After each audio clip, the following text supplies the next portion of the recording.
Thank you for tuning in to NSUSpartans.com, as today we have our weekly interview with Spartan football coach Pete Adrian, wrapping up last week's game at Bethune-Cookman and previewing this Saturday's game at North Carolina A&T. And Coach, as you look back at the Bethune-Cookman game last Saturday, was it just sort of a case of almost everything that could go wrong seemed to go wrong for you?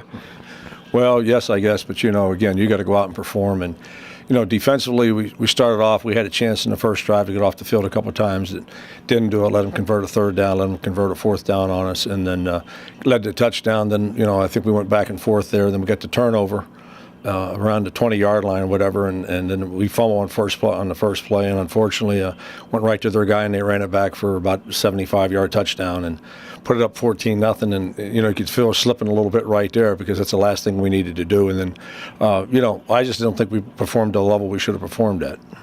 When you talk about that play in the first quarter there, you had the ball after the nice sack and forced fumble by Terrence Pugh, and then they go back and score on the very next play on defense. Did you kind of feel your guys let down a little bit, sort of I think you said after the game, sort of a here we go again type of feeling? Well, that's what you have to fight, because this happened to us several times this year. And again, you got to go out and play a ball game. And I say this every week, and we have not been able to play a ball game without giving up some type of touchdown where the defense is not on the field, and it takes it away from you. So you can say what you want. It's a hard thing to overcome, but you've got to go out and do it. Obviously, turnovers aside, what are some areas where you really want to see your offense improve on in these last three ball games? Well, first of all, we got to get in the end zone. I mean, that's the biggest thing. It's tough to win if you're not scoring points, and we got to. And guys are working hard and doing that. But again, we're kind of playing a little bit of a quarterback roulette here. And Jake hurt his shoulder on Saturday, and so we went with the young freshman, and Pierre did a nice job in there, especially for his first time out on the field. And again, that's somebody we're going to have to play with this weekend. As you look ahead here to these last three ball games, obviously your seniors still have 3 games left, and you certainly expect to get great effort from them. But I also saw some younger players have some nice performances on Saturday. Obviously, Lyndon Trail, his first career start, played a good ball game. I thought Noel Clark also was strong for you on the defensive front. How big are these last 3 games going to be for you as a coaching staff to assess some of the younger players on your roster as well moving forward?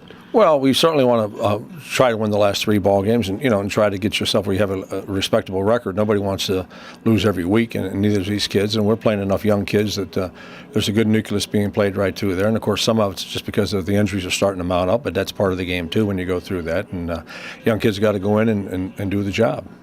Looking ahead to this week's opponent, North Carolina A&T. Obviously, they gave you a tough ball game last year, a game that you won 14-10 here at home. This Saturday, you'll be playing them on their homecoming. What sort of challenge does that present for your team? Well, it should probably. I'm sure they'll be pretty excited. It'll be a crowd, I'm sure, of 20,000 plus, and it'll be loud and boisterous and whatnot. And it's a good game. It's what college football is supposed to be about. Let's go in and have some fun and get after it and see what's what. They're a very sound football team. They have a balanced, good offense, a balanced defense, and we match up against them fairly well. So it should be a good football game.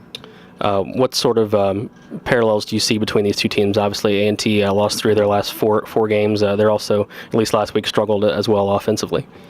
Well, the thing that killed them last week was a turnover buck. I mean, they're down inside the 20-yard line. The quarterback throws the ball on the out, and the kid picks it off and runs it back 85 yards for a touchdown. Another time they're running, and the running back fumbles. The kid picks it up and gives them good field position. So that's part of the game. You just can't continually turn the ball over and don't think it's not going to have an effect on it. This will be the last of a stretch where you've played 5 road games out of a 6-game stretch. I assume you'll be pretty glad when you can finally say we're done on the road this season. Be happy about that, and this is the first time in a month that we're playing a team that had to play the week before us, and that makes a big difference too. Giving those teams 2 weeks prepare for you make a big difference because the kids are fresher and all that stuff. And again, going without an open date until the end of the year, that starts them out on you. And of course, it seems the injuries always get a little worse when you're not winning. And lastly, Coach, what will be your message to your team this week? Obviously, I'm sure the spirits are a little down, or a little bit frustrated where the season is. But what will be your message to your guys before the game? Well, we already talked about that last night. And the bottom of the line is you got a chance to go out and compete. It's college football, and that's what the game's about. You went out and play in every play and play hard. And and we're not worried about the record right now. Let's go out and try to win a football game and see where we can go. All right, Coach, well, we wish you good luck this Saturday. We certainly hope a lot of Spartan fans can make this short trip down to Greensboro, North Carolina for the 1:30 p.m. kickoff between NSU and North Carolina A&T. But as always, if you can't make it, you can listen to the game on the NSU Sports Network, 102.1 FM and 1490 AM The Game. We'll talk to you again next week on NSUSpartans.com.